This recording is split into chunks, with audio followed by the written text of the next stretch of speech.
민수기입니다. 민수기. 민수기.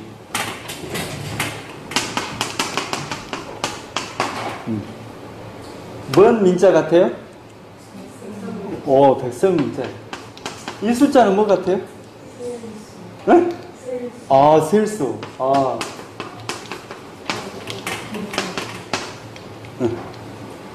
백성의 수를 기록한 책에 항상 성경을 볼 때마다 이미 하나님께서 이미 이 역사와 창조가 시작되기 전에, 창조와 역사가 시작되기 전에 하나님의 계획이 있었잖아요. 그 계획은 뭐냐면 예수님을 십자가에서 죽으셔서 우리 인생들을 구원하겠다는 그 계획을 가지고 우리의 인생을 창조했잖아요. 역사가 시작됐잖아요. 아주 이게 중요합니다. 그러니까 우리의 인생은 뭐 때문에 창조됐어요? 하나님의 계획 속에 넣어서 우리를 구원하려고. 이게 중요하단 말이에요. 그러니까 모든 성경은 살인하지 마세요, 살인하지 마라, 거짓말하지 마라, 거짓 증거하지 마라, 이런 것을 봤을 때 우리가 살인을 하지 않아야 돼, 예수 믿는 사람들은 살인 안 해야 돼, 이렇게 보는 것이 아니라 이제 이런 속에서 우리의 인생이 출발됐기 때문에 이런 것으로 보는 게 아니라 우리는 이런 존재였는데 하나님이 그러니까 예수님이 십자가에 죽었다는 말은 뭐 말이냐면 우리가 죄인인데 예수님이 대신 십자가에서 죽으셔서 우리를 구원한다는 말이구나, 이 말 아니에요? 그러잖아요. 아니, 이것이 원래 없었으면 하나님이 우리를 그냥 구원할 계획을 갖고 그냥 창조했다, 뭐 이런 것도 없이 그냥 하나님이 만든 목적은, 인생을 만든 목적은 우리를 이 땅에서 살다가 죽으면 하나님의 나라 천국으로 데려가려고 우리를 만들었다. 그러면 이제 이런 계획이 없이 우리는 그냥 죽으면 천국 가야 될 존재, 이렇게 되잖아요. 그런데 하나님이 계획 속에, 창세전의 계획 속에 예수님을 십자가에서 죽여서 우리를 구원할 계획을 갖고 우리의 인생을 만들었다니까. 그러니까 우리의 인생은 쉽게 말하면 이 예수님 안에서, 예수님 안으로 들어가서 예수님 때문에 우리가 구원받아야 되는구나, 이렇다고요. 창세기 1장 2절에 하나님의 신이 운행하다 할 때 이 운행이 뭐냐면 이렇게 여자의 뱃속에 아이가 잉태된 것처럼 우리의 인생들이 잉태된 거예요. 하나님의 그 영, 하나님의 약속 속에서 이렇게 잉태되고 있는 구조라 이 말이에요. 이게 언젠가는 뭐예요?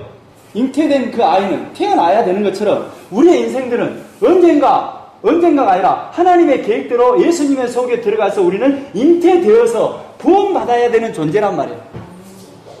그러니까 우리가 살아야 될 이유와 목적은 뭐예요? 예수님을 통해서 우리가 하나님의 나라 들어가는 것, 이게 우리의 인생의 목적과 의미와 가치와 우리의 세계관이란 말이에요. 응? 됐어요? 그러니까 성경을 바라볼 때 이제 여기 다시 돌아와요. 살인하지 마세요, 거짓 증거하지 마세요, 이렇게 이제 성경이 우리에게 말을 할 때 이걸 일반적으로 우리의 인간의 눈으로 봤을 때 살인 안 해야 돼, 거짓말 안 해야 돼, 남의 것 탐하면 안 돼, 이렇게 보는데 이 언약 속으로 넣었을 때는 이걸 설명하려고 그러는 거예요. 이 예수님이 십자가에서 죽을 때 예수님이 뭐 때문에 죽으셨어요?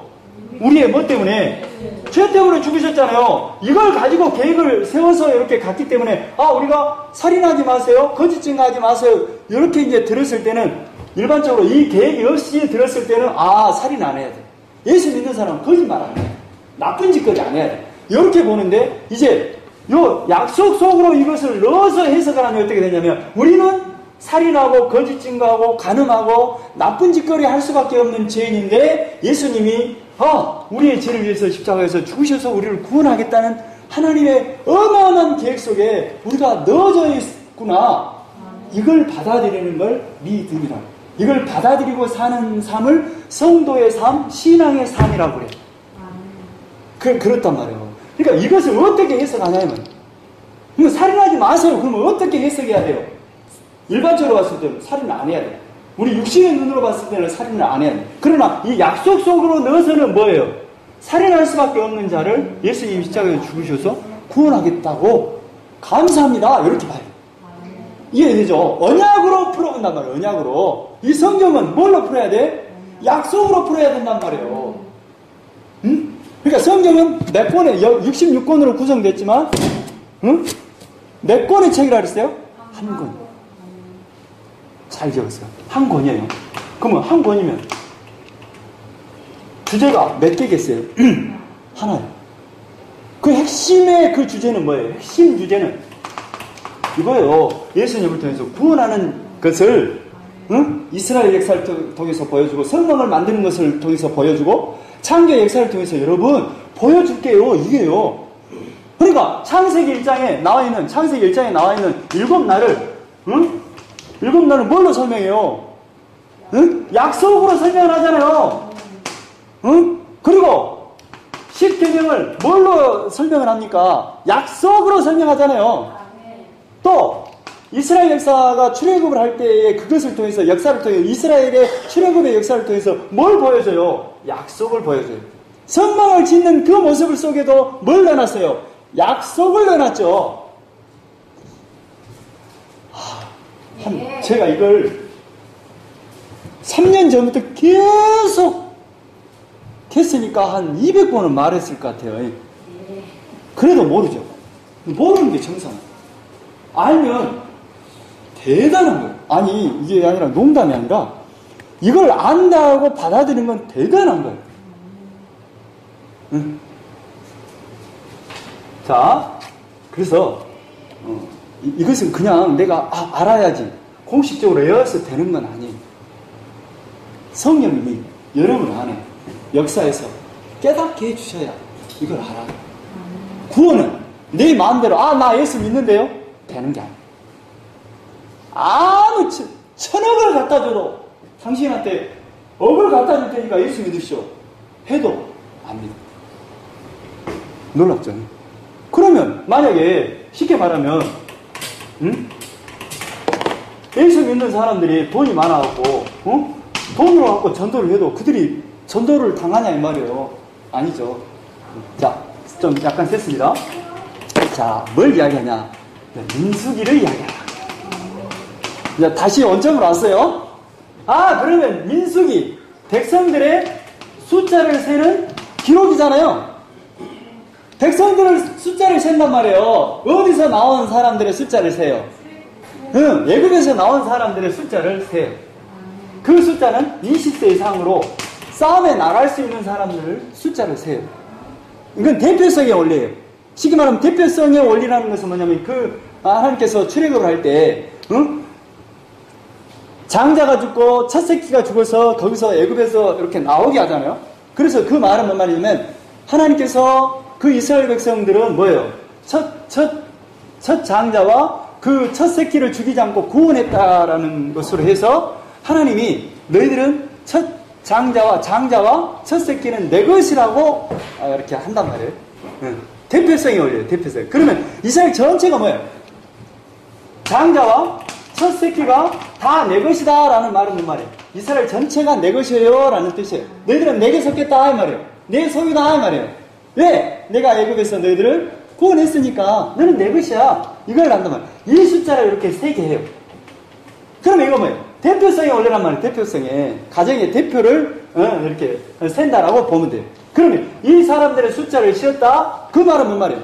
그러면 이 언약 속으로 넣어서 설명하면 뭐예요? 이게 중요해요. 왜 그럼 막 복잡하게 인구를 셀까? 이걸 따져보란 말이에요. 아까 전에 살인하지 마세요. 그럼 그냥 단순하게 살인 안 하면 돼. 거짓증거 안 하면 돼. 쉽게 말하. 그러잖아요. 근데 언약 속으로 넣으니까 어떻게 돼요? 살인할 수밖에 없는 죄인인데 예수님을 통해서 우리를 구원한다는 말로 받아들이는 거죠. 은혜로 받아들이는. 그럼 이건 뭐예요? 민수이 숫자를 셌단 말이에요. 백성의 숫자를 셌어요. 뭐 하려고? 아니 우리가 소풍을 가잖아요. 이게 단순하게 봅시다. 이게 좋네. 소풍을 갔어요. 왜 숫자를 세요? 학생들의 숫자를 왜 세요? 아니 왜 숫자를 세요? 가고 오고 끝나고 막 왜 숫자 하게요? 그러죠. 이 숫자를 센 이유는 뭐예요? 잃어버리지 않으려고 세요. 다시 말해서 너희들은 나의 백성이라는 뜻이에요. 나의 백성이에요. 아, 숫자를 셌죠. 그런데 이 숫자가 40년이 지나니까 어떻게 바뀌냐면, 보세요.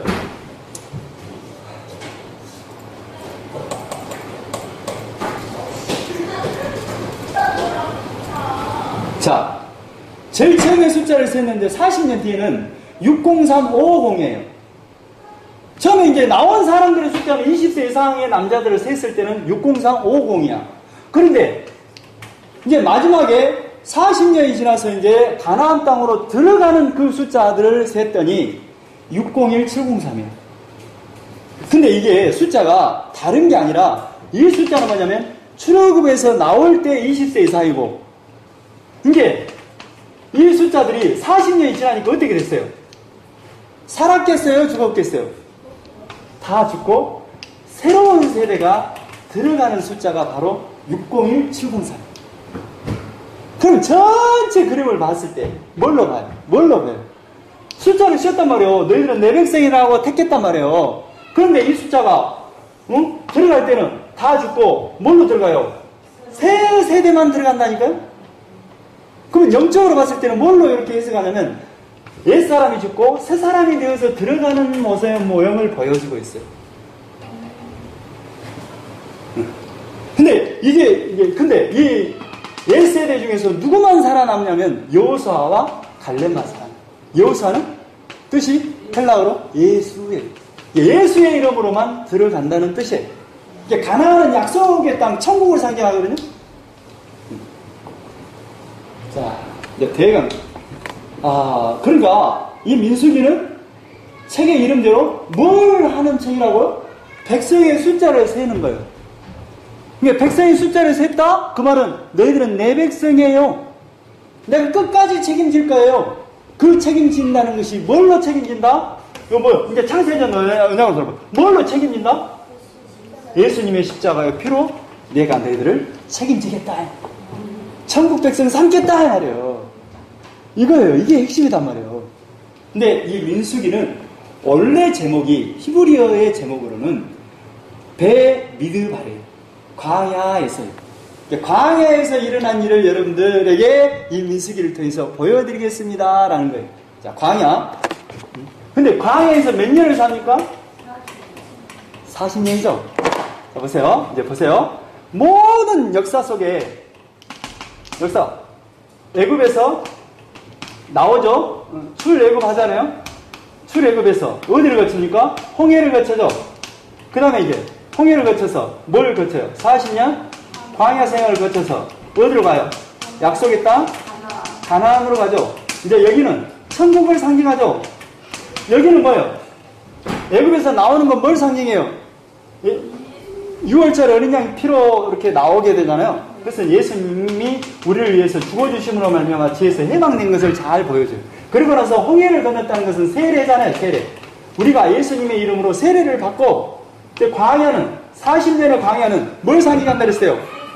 그러죠. 세상을 상징하고 우리의 인생을 상징한단 말이에요. 우리의 인생이 이런 거란 말이죠. 그리고 나서 이제 우리가 인생이 끝나면 어디로 가요? 누구의 이름으로 들어가요? 여수와 갈렙의 이름으로 들어가듯이 예수의 이름으로 약속의 땅으로 들어가요. 이것을 지금 이스라엘의 역사를 통해서 뭘 보여줘요? 하나님의 창세년의 약속인 예수님의 피로 이렇게 세례를 받고 40년 광야 생활은 예수의 이름으로 살다가 약속의 땅 예수의 이름으로 들어가는 거예요. 이걸 보여준다니까? 이것을 창세기의 기사를 통해서는 첫째 날 뭐?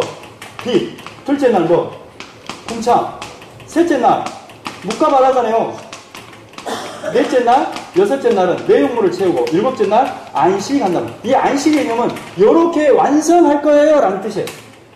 그러면 빛은 뭘 상징해요? 예수님. 궁창은 뭘 상징한다 그랬어요? 십자가인데 홍해 바다를 건너는 것처럼 이 십자가에서 예수님 죽음으로 말미암아 그 휘장이 확 찢어지는 것을 상징하거든요. 그러고 나서 휘장이 딱 찢어지니까 홍해 바다를 딱 건너니까 애굽의 군대는 어디서 빠져 죽어요? 바다에서 빠져 죽고 이스라엘 백성은 어디로 가요? 땅을 받잖아요. 이걸 상징. 그러고 나서 이스라엘 백성들이 광야 40년을 살다가 광야 40년은 넷째 날부터 여섯째 날을 상징해요. 내 영혼을 채워. 그러니까 하나님의 은혜로 살다가 이 말이에요. 내 영혼을 채우다가 예수 이름으로 살다가 똑같은 말이에요. 그러고 나서 안식할 거예요. 하나님의 안식으로 들어갈 거예요. 천국으로 들어갈 거예요. 이걸 보여하는 것처럼 이거 똑같이 이스라엘 역사 속에서 이걸 보여주죠. 그러니까 출애굽을 하는 것은 뭐예요? 첫째 날 빛을 상징하고, 둘째 날 홍해바다는 궁창, 또 궁창에서 묵가바다 셋째 날 여기를 상징하고, 40일 광야 생활은 뭐 넷째 날부터 여섯째 날, 약속의 가나안 땅 들어가는 것은 일곱째 날 안식. 응? 이걸 보여주고 있단 말이죠. 자, 그런 것처럼 뭘 설명하다 이렇게 됐죠? 자, 이 이스라엘 역사 속에서 광야 40년. 지금 이 민수기에서 지금 광야에서는 뭐냐면 40년 광야 생활을 말한단 말이에요. 근데 하나님이 신명기 8장 2절 3절에 뭐라 그래요? 광야 40년을 하라고 이유는, 아니 열하루 적어도 그냥 아무리 늦게 가도 한 달이면 갈 수 있는 거리인데 40년 광야 생활을 왜 시켰는지 아냐? 왜 너희들에게 죄와 사단 마귀의 권세를 통해서 이 세상을 살게 했는지 아냐? 이 말이에요. 왜? 뭐라 그래요? 사람이 떡으로만 사는 것이 아니라 여호와의 입에서 나오는 모든 말씀으로 사는 것을 알게 하려고 40년 광야 생활을 하라겠지. 신명기 8장이죠. 다각적으로 이제 이 민수기를 어떻게 볼 것이냐, 이걸 이제 여러분이 딱 파악해야 돼요. 민수기 첫째 의미를 뭘로 파악해야 돼요? 숫자를 세웠다? 이 말은 하나님께서 이 백성을 책임지시겠다. 뭘로 책임지겠다? 예수님의 그 십자가 은혜로 넣어서 이렇게 책임지겠다 이 말 아니에요. 응? 신명기 8장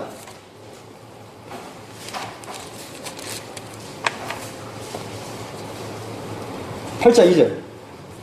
내 하나님 여호와께서 이 40년 동안에 내게 광야 길을 걷게 하신 것을 기억하라. 광야에서 민수기에서 민수기 40년 광야 생활에서 걷게 하신 것을 기억하라 이 말이에요. 왜냐? 이는 너를 낮추시면. 왜 낮춰요? 광야에서 왜 어려움을 줘요? 뭘 깨달으라고? 너희들은 예수님 안으로 들어가야 될 존재인 것을 깨달으라고. 너를 시험하사. 왜 시험해요? 너가 예수 안에 들어가서 살아야 될 존재인 것을 알려고 시험했어요. 다 갖다 붙여보세요. 내 마음이 어떠한지 그 명령을 지키는지. 그러니까 이렇게 넣어보니까 어때요? 이 사람들이 어떻게 해요? 성질이 나요 안 나요? 나요. 원망 불평해요. 하나님을 막 원망 불평한단 말이에요. 그러니까 여러분이 죄와 사단 마귀의 권세 안에 넣어보니까 어떤 사람들은 원망 불평해요. 어떤 사람들은 우리의 죄를 깨닫고 우리는 정말로 소망이 없어요, 살려주세요로 가는 자가 있고, 아니면 원망 불평하면서 정말로 이 세상에서 더 권세를 쥐고 힘을 쥐고 이 세상에 더 떳떳하게 살아보리라 라고 세상으로 가는 자가 있고. 자, 3절에 너를 낮추시며 너를 줄이게 하시며 또 너도 알지 못하며 내 조상들도 알지 못하는 만나를 내게 먹이신 것은 사람이, 그러니까 이 세상 가운데서 만나를 먹이고 반석에서 나오는 물을 먹이게 한 것은 사람이 떡으로만 사는 것이 아니요 여호와의 입에서 나오는 모든 말씀으로 사는 줄을 내게 알게 하려 하심이라. 광야 40년을 뭘 알게 하려고? 우리가 떡으로만 사는 것이 아니라 여호와의 입에서 나오는 모든 말씀으로 살아야 되는구나 알게 하려고 광야 40년을 하라겠다는. 그러니까 우리가 그러니까 광야 40년은 뭘 상징해요? 세상과 우리의 인생을 상징하죠. 인생을 상징하죠. 그러면 인생 가운데 여러분이 어려움이 있고 힘든 일이 있을 때마다 무슨 생각을 해요? 뭘 깨달아야 돼요? 우리는 소망이 없구나. 하나님께서 그래서 예수님을 이미 창세전에 계획하셔서 이미 죽이기로 작정하시고 우리를 창조하셨구나. 이걸로 돌아가야 돼요. 언약으로 돌아가야 되는 거예요. 그래서 이제 신약시대를 한번 보겠습니다. 고린도전서 10장. 자, 놓치지 마서 이 민수기를 어떻게 볼 것이냐? 어떻게 봐야 돼요? 광야 40년 생활을 보여주고 있는 책이 민수기구나. 그런데 하나님께서 제일 처음에 뭐부터 시작했다? 인구조사부터 했다. 뭐 하려고? 그 숫자를 책임지려고, 끝까지 책임지려고. 뭘로? 예수님으로. 기억하세요? 그리고 이제 신명기에서는 뭘로 해석했어요? 광야 40년을?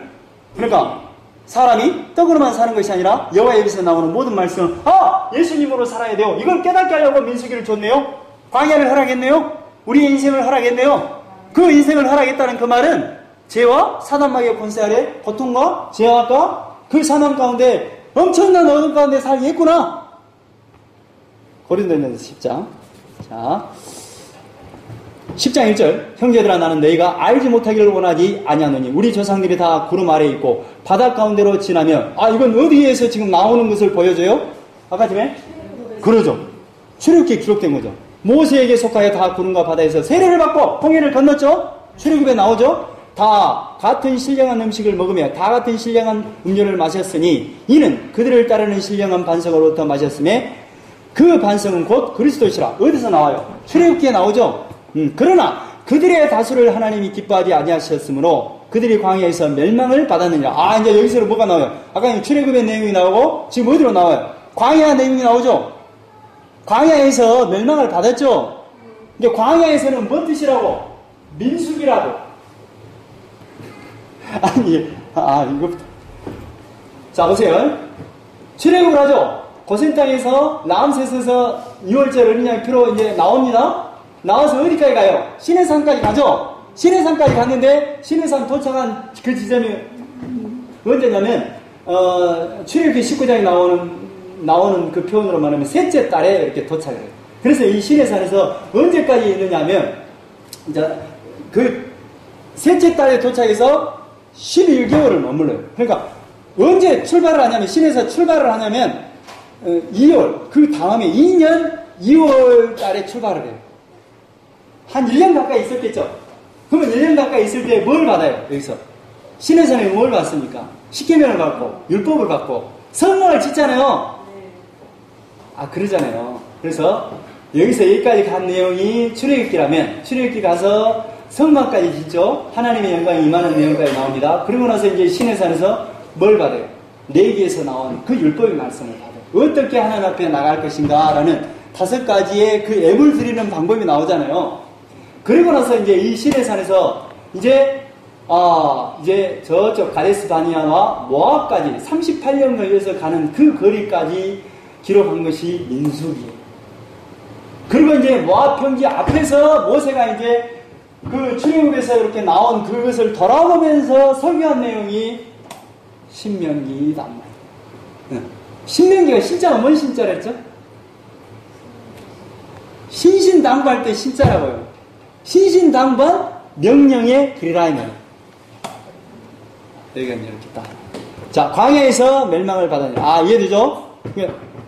그럼 내 얘기는 어디에서 기록했어요? 시내산. 좋아요. 그러고 나서 이제, 자, 6절에 이러한 일은 그러니까 광야에서 지금 40년 광야 생활을 하면서 원망불평하면서 지금 어떤 일이 일어났겠죠? 38년에서 40년 가까이의 인생 속에서 어떤 일이 일어났겠죠? 그것을 우리들에게 뭐 하려고 기록했다고, 민수기를 기록했다고요? 본보기가 되게 하려고. 본보기는 뭐예요? 이렇게 하면 원망불평하면 안 되구나. 이런 차원을 떠나서 우리는 뭐라는 거예요? 결국 예수님 안으로 들어가야 될 존재구나. 우리는 그만큼 우리는 뭐라고? 죄인이라고. 이러한 일은 우리가 본보기가 되어 우리로 하여금 그들이 악을 즐겨한 것 같이 즐겨하는 자가 되지 않게 하려며. 악을 즐겨한다는 건 뭐예요? 악을 즐겨한다 이 말이에요. 악이라는 건 뭐예요? 죄라는 건 뭐예요? 이제 죄의 개념도 달라져야 됩니다. 죄가 뭐예요? 죄예요. 관역을 벗어나다 이 말이에요. 하나님의 진리에서 벗어나다. 이게 뭐에서 벗어나요? 그러면 이렇게 봅시다. 막 살인을 했어요. 나쁜 짓을 했어요. 이게 죄. 우리의 개념은 죄야. 하나님의 그 언약의 관점에서 봤을 때는 이 죄가 뭐예요? 응? 뭐라? 아니, 예수 안으로 들어가서 우리가 구원받아야 되는 존재라는 것을 그래서 벗어나는 것. 이게 바로 죄라고요. 하마이티야. 벗어나다. 이해되죠? 진리에서 벗어나는 것을 말한단 말이에요. 그러니까 우리가 살인을 했어요. 나쁜 짓을 했어요. 그럼 뭐예요? 죄를 지었죠. 근데 진짜 죄는 뭐예요? 이 죄인이 예수님 안으로 안 들어가는 것이, 예수님을 믿지 않는 것이 죄라니까요? 됐죠? 7절에 그들 가운데 어떤 사람들과 같이 너희는 우상 숭배하는 자가 되지 말라. 기록된 바 백성이 앉아서 먹고 마시며 일어나서 뛰는 다음과 이것은 출애굽기에 나와서 금송아지를 만들어서 막 아론이 우상을 만들어서 뛰는 그런 장면 같아요. 8절에 그들 중에 어떤 사람들이 음행하다가 하루에 23,000명이 죽었나니 우리는 그들과 같이 음행하지 말라. 이건 뭐냐면 우리가 배우지 않는 내용이죠. 지금 이런 일이 있었다 이 말이에요. 그들 가운데 어떤 사람들이 주를 시험하다가 뱀에게 멸망하였나니 우리는 그들과 같이 시험하지 말자. 하나님을 시험하지 말자. 그 말은 하나님이 없는 것처럼 행동하지 말자 이 말이에요. 이제 배우게 될 거예요. 그들 가운데 어떤 사람들이 원망하다가 멸망시키는 자에게 멸망하였나니 너희는 그들과 같이 뭐 하지 말라? 원망하지 말라. 그러니까 원망하지 말라. 하나님을 원망 불평하지 말라. 이걸 뭘로 들어야 돼요? 그러죠. 예수님을 안 믿지 말자 이 말. 모든 성경 어디로 가야 돼요? 우리는 뭘로 이것부터 정해져야 되니까 우리의 삶의 목적은 살아야 될 이유와 목적은 뭐라고요? 예수님 안으로 들어가서 우리가 믿음으로 구원받아야 되는 존재로 사는 것. 이게 바로 인생의 목적이라니까. 우리가 이 땅에서 우리 마음대로 사는 게 아니라 이게 딱 정해지면 이제 그때부터는 뭐가 돼요? 이게 우리의 인생의 목적이네. 우리의 가치관이네. 우리의 세계관이네. 이렇게 된다고요. 우리는 그렇게 못 배웠죠. 이해되죠? 원망한다는 건 뭐예요? 내 마음에 안 맞았다 이 말이에요. 내 뜻대로 안 된다 이 말이에요. 그러니까 원망하는 거죠. 그들에게 일어난 이런 일은 본보기가 되고 또한 말세를 맞는 우리를 깨우치기 위하여 기록돼요. 여기서 말세 아주 중요한 말이 나왔어요. 그럼 언제부터 말세예요? 우리는 뭘로 살아요? 예수님을 알고 보니까 우리는 뭘로 살아? 예수님 안에서 이제 우리가 죽으면 천국 갈 것을 준비하고 사는 거, 이걸 바로 말세를 만난 것처럼 사는 삶이라. 종말이 언제 와요? 지금 종말이 왔잖아요. 왜? 예수님 죽어서 우리가, 천국이 이미 믿어지니까 뭐예요? 우리의 삶은 뭐예요?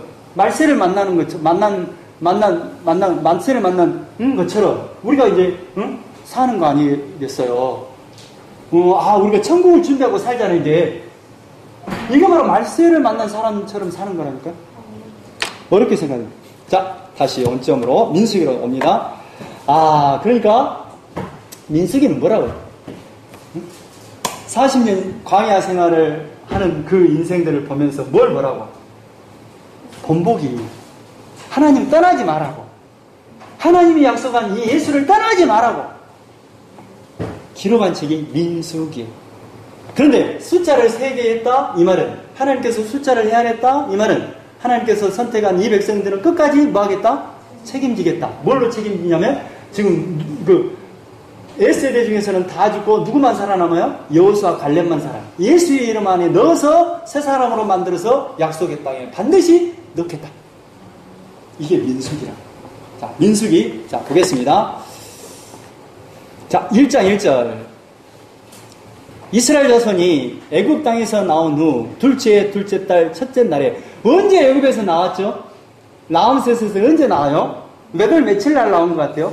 여러분 이걸 알아야 되는데 6월절이 언제? 1월 14일. 6월절이 1월 14일. 그러면 며칠 날 나와요? 1월 15일 날 나와요. 그러고 나서 지금 몇째가 됐어요? 둘째 해. 그 2년째 되는 몇 월 며칠? 둘째 달, 2월 1일이죠. 이 정도 됐다. 그러니까 지금 이렇게 해서 한 1년 됐죠? 이 정도 됐다. 이런 시기네. 그럼 시내산에서 얼마만큼 머물러 있는 거예요? 2달 빼고. 시내산까지 한 2달 걸렸거든요? 2달 빼고 한 9개월 정도 있었다는 말이에요. 9개월에서 1년. 9개월에서 10개월. 너희는 이스라엘 자손의 모든 회중 각 남자의 수를 그들의 종족과 조상의 가문에 따라 그 명수대로 계수할지니. 뭐 때문에 계수하라래요? 왜 숫자 파악을 해요? 어디 놀러가면 왜 숫자 파악을 해요? 안 잊어먹으려고. 하나님께서 끝까지 책임지시겠다고. 뭘 넣어서? 예수님 안에서 구원하겠다고. 자, 3절에 이스라엘 중 20세 이상으로 싸움에 나갈 만한 모든 자를 너와 아론은 그 진영별로 계수하되. 이게 뭐냐면 이것부터 나오네. 자, 보세요. 성막이 만들어졌죠. 근데 이들은 성막이 딱 있으면 성막을 중심으로 해서 12지파가 이렇게 움집에서 살게 됐어요. 근데 움집에서 살 때 이렇게 유다, 이사갈, 스불론 이렇게 됐고, 남쪽에 여기가 동쪽이에요. 여기가 남쪽이에요. 여기가 남쪽, 여기가 북쪽, 여기가 서쪽이에요. 이렇게 세 지파씩 이렇게 12지파가 움집에서 이렇게 생활하도록 했다. 그런데 이해되세요? 이해를 해보세요. 그러니까 이제 이 이야기가 이렇게 나오는 거예요. 자, 4절에 각 지파의 각 조상의 가문에 우두머리 한 사람씩을 너희와 함께 하게 하라. 그래서 이제 우두머리를 뽑아서 너희와 함께 설 사람의 이름은 이러하니 루벤의 지파에서는 스데울의 아들 엘리수리오. 그러니까 여기서 지파별로 누구를 뽑으라고요? 지파별로 이렇게 지휘관을 하나씩 뽑으라는 거죠. 대표를 하나씩 뽑으라는 거예요. 그래서 대표를 쭉 뽑아서 보니까 15절에 납달리 지파는 에난의 아들 아이라인이라 하시니 그들은 해중에서 부름을 받은 자요. 그 조상 지파의 지관으로서 이스라엘 종족들의 우두머리라. 우두머리를 이렇게 뽑기 위해서 숫자를 헤아리게 했다. 그래서 이제 숫자를 헤아렸겠죠. 모세 아론이 지명된 이 사람들을 데리고 둘째 달 첫째 날에 온 회중을 모으니 다 모았어요. 그들이 각 종족과 조상의 가문에 따라 20세 이상인 남자의 이름을 자기 계통별로 신고하며 여호와께서 모세에게 명령하신 대로 그가 신의 광야에서 그들을 계수하였더라. 이제 계수를 했습니다. 이스라엘 장자 르벤의 아들들에게서 난 자를 그들의 종족과 조상의 가문에 따라 20세 이상으로 싸움에 나갈 만한 각 남자를 그 명수대로 다 계수하니 르벤 지파에서 계수된 사람은 몇이라고요? 자, 이 말이에요. 요렇게 집계를 해보니까 20세 이상이 요렇게 나오더라 해서 르벤, 시몬, 갓, 유다, 이사갈, 스불론 이렇게 해서 납달리까지 쭉 나온 것이 43절까지. 43절 한번 읽어봐요. 납달리 지파에서 계수된 자는 53,400명이었더라.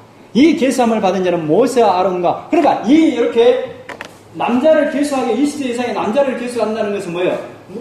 그 집안의 대표격인 사람들을 이렇게 지칭한다는 걸로 보는 게 낫겠어요. 이 계수함을 받은 자는, 그러니까 이 모든 603, 550은 뭐예요? 이스라엘 전체를 대표하는 거죠? 자, 45절에 이같이 이스라엘 자손이 그 조상의 가문을 따라 20세 이상으로 싸움에 나갈 만한 이스라엘 자손은 다 계수되었으니 계수된 자의 총수는 몇이에요? 603, 550이었더라. 자, 그런데 여기서 하나 특이한 게 없나요? 특이한 게 발견 안 되죠. 응? 자, 보세요. 이게 12아들이에요. 제일 처음에 야곱은 누구를 사랑합니까? 라헬을 사랑하죠. 그런데 라헬이 아이를 낳아요, 못 낳아요? 못 낳아요. 그러니까 누구로부터 이제 첫 A가 나옵니까? 레아. 근데 이 레아를 더 사랑해요? 라헬을 더 사랑해요? 라헬을 더 사랑하죠. 그래서 어쩔 수 없이 이제 레아로부터 A가 쭉 태어납니다. 몇 명이 태어나냐면 르벤, 시몬, 네이, 유다가 태어나요. 그래가지고 라헬이 너무 질투가 생기고 그러니까 자기는 애기를 못 낳으니까 자기의 시녀를 넣어요. 그래서 그 자기의 시녀 비라를 넣으니까 그 다음에 단과 납달리가 태어나요. 그러니까 이제 레아가 그것을 보고 있다가 너무 또 자기도 질투가 생기는 거야. 자기의 시녀를 넣어요. 실바를 넣어. 그래서 태어난 얘기들이 갓과 아셀이. 그리고 나서 이제 그 레아가 또 얘기를 낳습니다. 9번째, 10번째 이사갈, 스불론을 낳아요. 그리고 나서 이제 마지막에 라헬이 낳았는데 요셉과 베냐민을 낳아요. 자, 그런데 여기서 한번 잘 눈을 크게 뜨고 봐보세요. 누가 빠졌는가? 요셉 빠졌어요. 또 누가 빠졌어요? 유다 있어요. 모르겠죠. 레이가 빠져요. 레이가. 여기서 요셉이 빠졌는데 원래 장자는 누구냐면 르벤이에요. 르벤인데 이 르벤이 어머니의 시녀와 함께 동침을 해버려요. 그러니까 장자의 명분에서 떨어져 버려요. 그런데 그 다음 아들이 누구예요? 장자가 되려면 시몬이죠. 근데 시몬과 레이가 디나가 세겜 땅에 가서 강간을 당해버려요. 그러니까 이 시몬과 레위가 화가 나가지고, 응? 그 세겜 사람들과 언약을 하려면 세겜 땅에 갔는데 추장이 누구냐? 이 디나를 좋아하는 그 추장이 누구냐면 세겜이야. 똑같아. 세겜. 그래가지고 내가 사랑하니까 결혼시켜 주시오. 그러니까 이들이 뭐라고 하냐면, 형제들이 뭐라고 보냐면, 그러면 할례를 받으시오. 할례를 받으면 우리가 당신을 우리와 같이 동맹을 맺고 우리 동생 디나를 줄게요. 이렇게 해요. 그래가지고 할례를 해요. 생식기를 자른단 말이에요. 그런 차에 시몬과 레위가 3일째 가장 힘들 때 가서 이 시몬과 레위가 가서 이 세겜 땅의 남자들을 다 죽여버려요. 그래가지고 하나님께서 이들을 창세기 45장에 시몬과 레위는 아주 저주를 해버립니다. 그래서 시몬과 레위는 사실상 이제 장자의 명분에서 또 떨어져요. 그 다음에 누구예요? 유다잖아요. 그런데 유다가 실질적인 장자가 되는 게 아니라 여기는 메시아가 나는 그 후손으로 유다를 세우고, 자, 진짜 야곱이 사랑하는 여인은 나엘이잖아요. 나엘. 그래서 실질적인 장자는 누구에게 주냐? 요셉에게. 그래서 요셉이 안 나오잖아요. 그런데 요셉의 아들이 누구냐면 에브라임과 므낫세예요. 그래서 장자들은, 이스라엘에서 장자들은 몇 배를 상속하냐면 2배를 상속하게 돼 있어요. 응?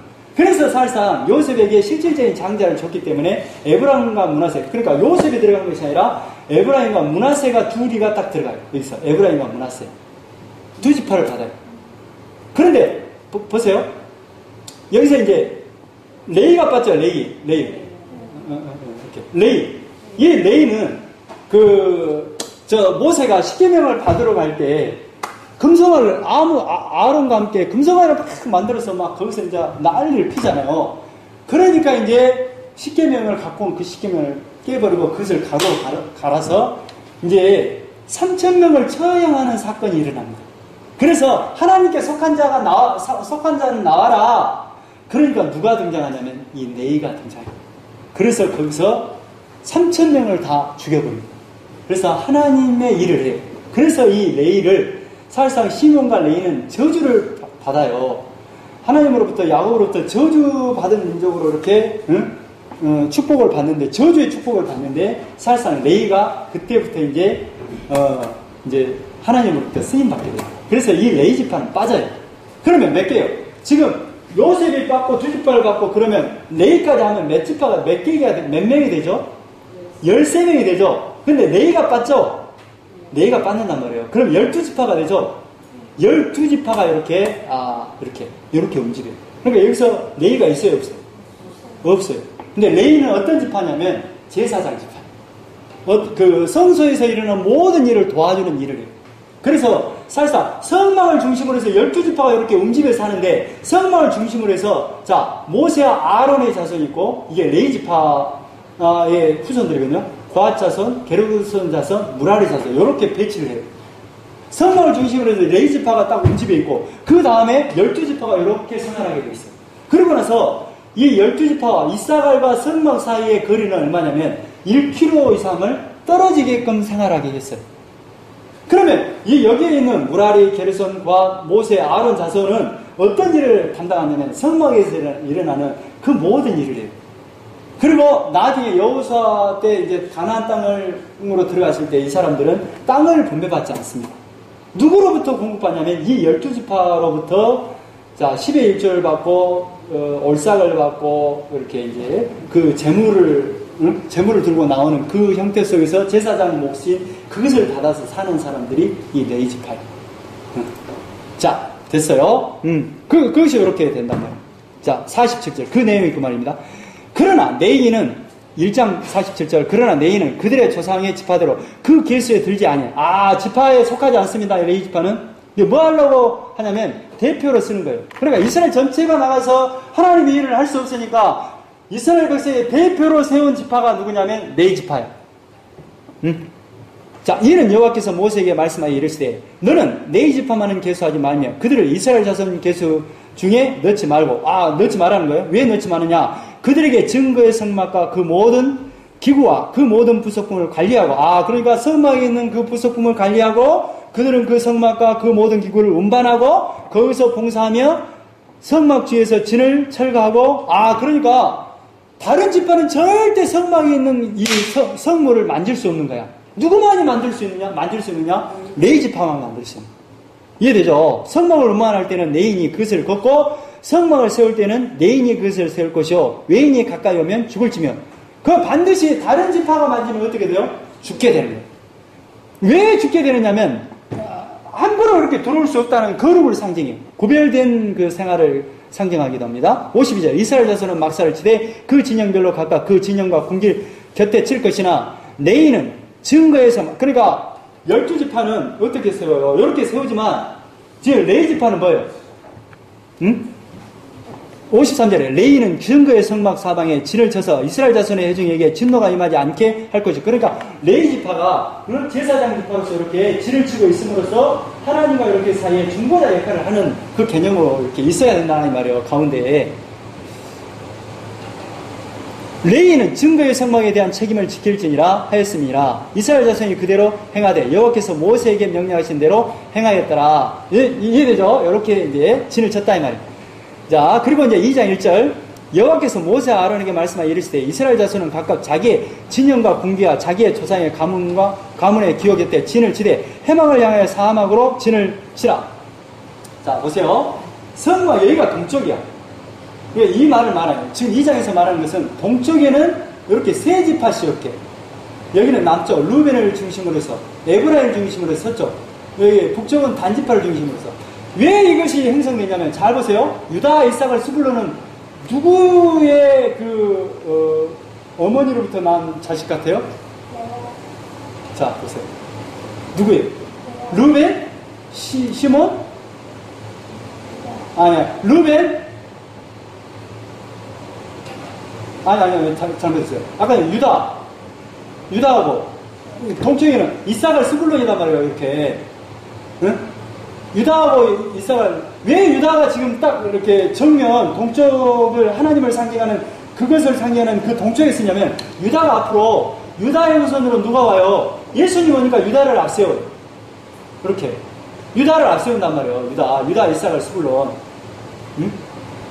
그 다음에 이제, 자, 그 다음에 이제 남쪽에는 누가 등장하냐면 루벤, 응? 루벤,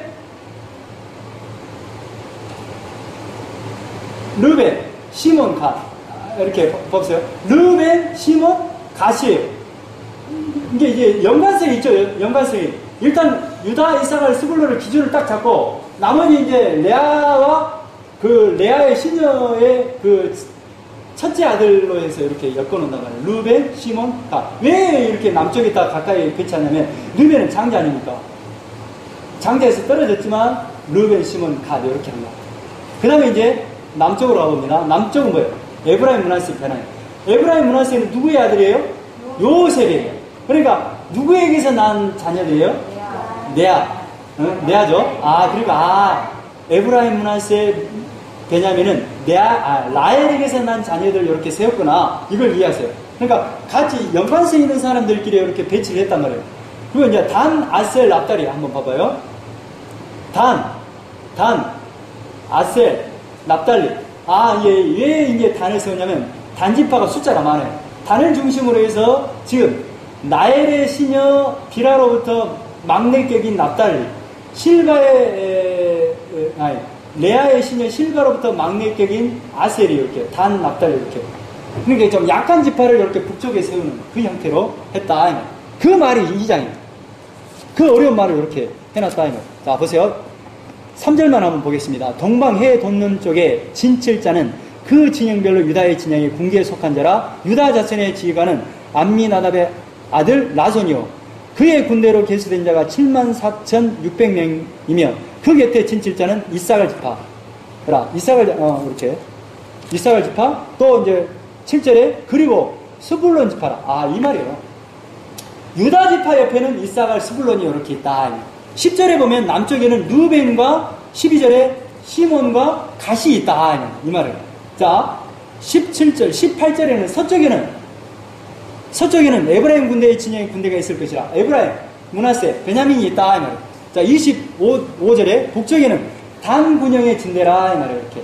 근데 여기서 선임은 누구냐면 여기서 동쪽에서는 유다 지파, 남쪽에서는 루벤 지파, 서쪽에서는 에브라임 지파, 이렇게 북쪽에서는 단 지파 이런 형태예요. 그래서 32절에 성경을 봐요. 이상은 이스라엘 자손이 그들의 조상의 가문을 따라 계수된 자니 모든 진영의 군인 곧 계수된 자의 총계는 60만 3,550명이며 레위는 이스라엘 자손과 함께 계수되지 아니하였으니 여호와께서 모세에게 명령하신 것 같았느니라. 이스라엘 자손이 여호와께서 모세에게 명령하신 대로 다 준행하여 각기 종족과 조상의 가문에 따르며 자기들의 길을 따라 진치기도 하며 행진하기도 하였더라. 아, 여기서 이 말은 뭐 말이냐면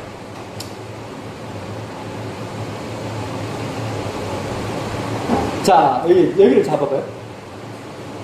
자, 여기가 깃발 있죠, 깃발. 자기 진영을 나타내는 깃발을 이렇게 세워서 이렇게 진을 이렇게 구축했다. 응? 자, 3장. 여호와께서 시내산에서 모세와 말씀하여 조금만 하겠습니다. 이거 말씀하신 때 아론과 모세가 낳은 자는 이러하니라.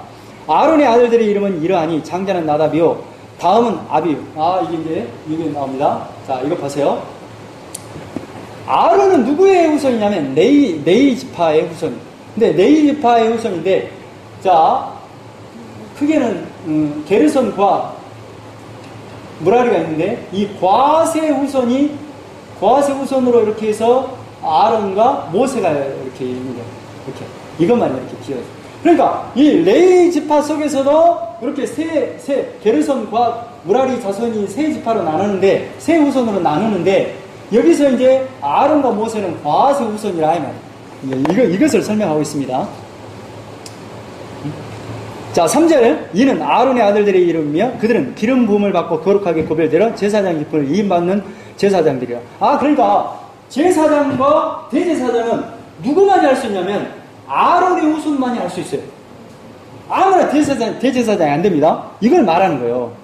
그런데 4절에 나답과 아비후는 그때 속죄일날 뭐요? 뭐하다가 죽어버렸어요. 다른 물을 들이다가 죽어버렸어요. 그러니까 여기서 보면 나답 아비후가 다른 물을 들이다가 지금 아론의 아들이 4명인데 나답 아비후 첫째 둘째가 죽어버리잖아요. 그러면 아론이 대제사장인데 아론을 이을 사람은 누구예요? 엘라살입니다. 이제 앞으로 이제 대제사장이 엘라살이 됩니다. 그 말이 이제 4절이에요. 나답과 아비후는 시내강에서 여호와 앞에 다른 물을 들이다가 여호와 앞에서 죽어 자식이 없었으며 엘라살과 이다말에 그의 아버지 아론 앞에서 제사의 직분을 행하였더라. 자, 5절. 여호와께서 또 모세에게 말씀하여 이르시되 레위 지파는 나아가 제사장 아론 앞에 서서 그에게 시종하게 하라. 아, 그런데 레위 지파 속에서도 아무나 제사장을 할 수 있는 게 아니야. 여기서 게르손과 무라리 이 족속들은 뭘 했냐면 이 레위 지파는 게르손과 무라리 후손은 이제 각기 이렇게 역할이 있단 말이에요. 이제 아론의 후손만 제사장의 역할을 하고 나머지는 제사장이 제사를 지내고 그럴 때 도와주는 역할을 하는 것이 나머지 레위 지파 사람이다. 이것을 설명해요. 이것만. 좀 헷갈려도. 제사장은 누구만이 할 수 있다고요? 아론은 어디 지파라고요? 레위 지파. 그런데 레위 지파는 또 여기 아론은 고핫 자손이잖아요. 나머지 게르손과 무라리 또 두 자손이 있잖아요. 나머지 이 레위 후손들은 이 아론의 제사장 역할을 돕는 역할을 한다. 그 이야기를 어렵게 여기다 기록해놨어. 자, 6절에 레위 지파는 나아가 제사장 아론 앞에 서서 그에게 시종하게 하라. 그들이 해막 앞에서 아론의 직무와 온 회중의 직무를 위하여 해막에서 심화되 곧 해막의 모든 기구를 맡아 지키며 이스라엘 자손의 직무를 위하여 성막에서 심화할지니 너는 내 인을 아론과 그의 아들들에게 맡기라. 그들은 이스라엘 자손 중에서 아론에게 온전히 맡겨진 자들. 아, 이해되죠? 나머지 레위 지파 사람들은 아론과 그의 아들들이 하는 그 제사의 업무를 이렇게 돕는 일을 해라 이 말이야. 12절에 보라. 내가 이스라엘 자손 중에서 레위인을 택하여 이스라엘 자손 중에 태를 열어 태어난 모든 자를 대신하게 하였은즉 내 인은 내 것이라 이 말이야. 쉽게 말하면 이스라엘 모든 백성의 대표들이 나와서 이 역할을 해야 되는데 그 대표들은 못하니까 지파별로는 누구의 지파를 세웠어요? 레위 지파를 세웠고 레위 지파 전체가 못하니까 또 그 중에서 그 아론의 후손을 통해서 제사의 업무를 담당하겠다 이 말이에요.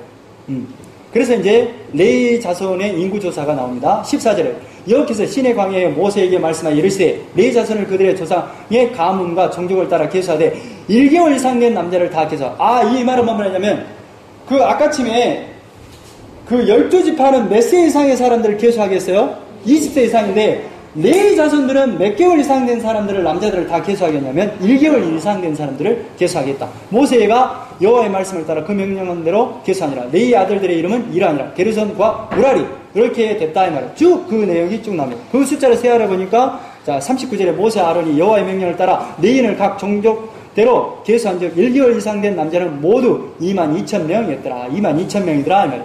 그런데 자, 레위 지파는 누구를 대신해서 세워진 사람이요? 이스라엘 전체 백성들을 대표해서 하는 거잖아요. 그러면 이제 40절에 또 뭐가 나냐면 이스라엘 백성들 이스라엘 전체 12지파를 세할 때 이 사람들은 뭐예요? 20세 이상 계수를 하잖아요. 이 사람들의 대표로 레위 지파가 세워지잖아요. 레위 지파가 이제 그 말이에요. 근데 여기서 차이가 나요. 여호와께서 또 모세에게 이르시되 이스라엘 자손은 처음 태어난 남자를 1개월 이상으로 다 계수하여 그 명수를 기록하라. 근데 이제 1개월 이상 된 남자들을 다 첫 태생인 사람들을 다 계수하게 했습니다. 그랬더니 42절에 모세가 여호와께서 자기에게 명령하신 대로 이스라엘 자손 중 모든 처음 남자를 계수하니 1개월 이상으로 계수된 처음 태어난 남자의 총계는 22,273명이었더라. 근데 아까쯤에 39절과 레위인의 1개월 이상 된 사람들은 몇 명이었어요? 22,000. 이제 이스라엘 전체 1개월 이상 된 사람들은 몇 명? 22,273명. 이게 몇 명 차이가 나요? 어렵죠? 273명. 273명이 차이가 나잖아요. 레위 지파가 누구를 대표해서 있는데? 이스라엘 백성을 대표해서 있는데 여기는 22,000인데 여기는 몇 명 더 있어요? 그러면 누구의 역할이 더 부담돼요, 지금? 레위 지파가 더 부담돼요? 얘가 더 부담돼요? 레위 지파가 더 부담되죠? 그래서 몇 명에 대한 것이 더 부담돼요? 273명이 더 부담되잖아요. 그러니까 이것에 대해서 속전을 드리라는 내용이 이 말이에요. 거기서 고박이 5세계를 곱해서 하나님 앞에 드려라. 이 말이에요. 어렵네. 그렇죠? 여기까지 해야 되겠네. 그리고 이제 고앗 자손들의 임무가 이렇게 이제 한번 그냥 다음 주에 4장부터 다시 나가겠습니다. 이렇게 있는데 이제 이 사람들이 이렇게 됐잖아요. 그러면 이제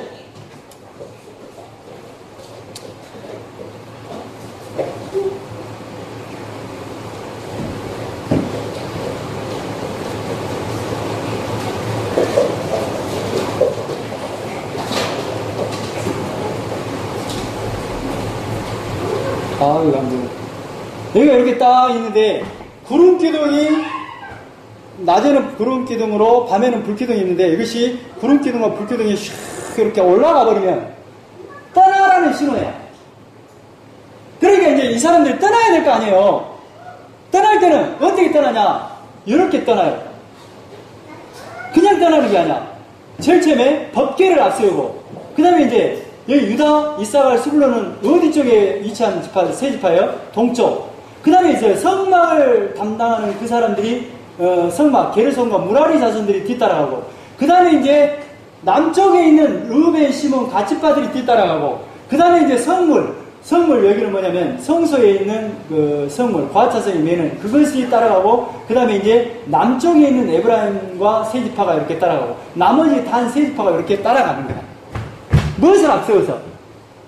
법궤. 법궤는 누구를 상징하는데? 예수 그리스도를 상징하는데 그것을 따라가. 이동을 한다는 거예요. 그러니까 항상 지금 이동을 할 때도 뭘 중심으로 이동하는 거예요? 성막과 예수 그리스도를 중심으로 지금 가는 거예요. 그러니까 모든 역사는 누구를 중심으로 해서 지금 계속해서 돌아가는 거예요? 예수 그리스도. 그러니까 우리는 어디로 들어가야 돼요? 계속해서 하나님이 뭘 말해요? 예수 그리스도로 들어가야 된다는 그 말은 우리는 뭐라는 거예요? 예수 그리스도 안에 들어가지 않으면 안 되는 죄인이라는 것을 분명하게 보여준다는 거예요. 그러니까 함부로 여기 이제 나중에 이거 쌓을 때도 이 사람들이 게르손과 무라리 고앗 자손들은 만지지는 거예요. 누구가 와서 만져야 되냐면 아론과 그의 아들들이 가서 이렇게 딱 싸주면, 이렇게 포장을 딱 해주면, 포장을 딱 해준단 말이에요. 이렇게 딱 포장을 해주면 이 사람들이 지금 고핫 자손들이나 무라리, 게르손 자손들이 이렇게 메고 갑니다. 왜 이렇게 메고 가요? 이렇게 만들 때도 성소에 있는 기구들을 만들 때도 다 이렇게 고리를 달아서 들 수 있게끔 만들게 했잖아요. 이게 뭐냐? 나중에 이제 이 진영이 딱 확보되고 움직일 때 이렇게 가지고 가라. 함부로 만지지 마. 하나님께서 이렇게 만들어 놨어요. 이렇게 움직여요. 자, 여기까지 하겠습니다.